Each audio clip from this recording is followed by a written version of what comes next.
આપણે સ્માર્ટ અમદાવાદની વાત કરીએ છીએ, જેને ભારતનું માન્ચેસ્ટર કહેવાય છે. એક તરફ તમે જોશો તો મોટી મોટી બિલ્ડિંગો હોય છે, તો બીજી તરફ કચરાના ઢગલા. અને ઢગલા દૂર નથી હોતા, એ સ્થાનિક જ્યાં લોકો રહે છે, જ્યારે દરવાજો ખોલે છે એની સામે જ હોય છે.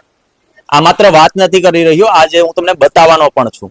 આ મારા કેમેરામેનને કહીશ, રોનકને, કે આ દરવાજો બતાવજો, એની સામે આ જે કચરાનો ઢગલો છે. આજે આ પરિસ્થિતિમાં લોકો જીવી રહ્યા છે અને સ્થાનિક કોર્પોરેટરો, સ્થાનિક ધારાસભ્યોને એને જાણ હોવા છતાં પણ આંખ આડા કાન કરીને બેઠા હોય છે.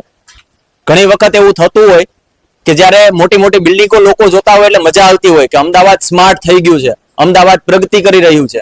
પરંતુ અમદાવાદમાં એવો વિસ્તાર છે, આ જમાલપુર ખાડિયાનો વિસ્તાર છે, ઇમરાન ખેડાવાલાના ધારાસભ્ય છે, એમનો મત વિસ્તાર છે.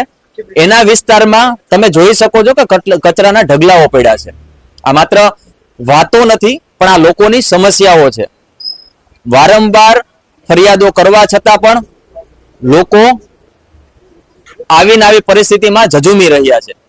પરંતુ ધારાસભ્ય હોય, કોર્પોરેટરો હોય કે તંત્ર હોય, કોઈ પણ એક શબ્દ બોલવા માટે તૈયાર નથી. કોઈ પણ વ્યક્તિ આ કામ કરવા માટે તૈયાર નથી. જો સ્થાનિક લોકોની જે સમસ્યાઓ છે એને સુધારવા માટે તૈયાર નથી.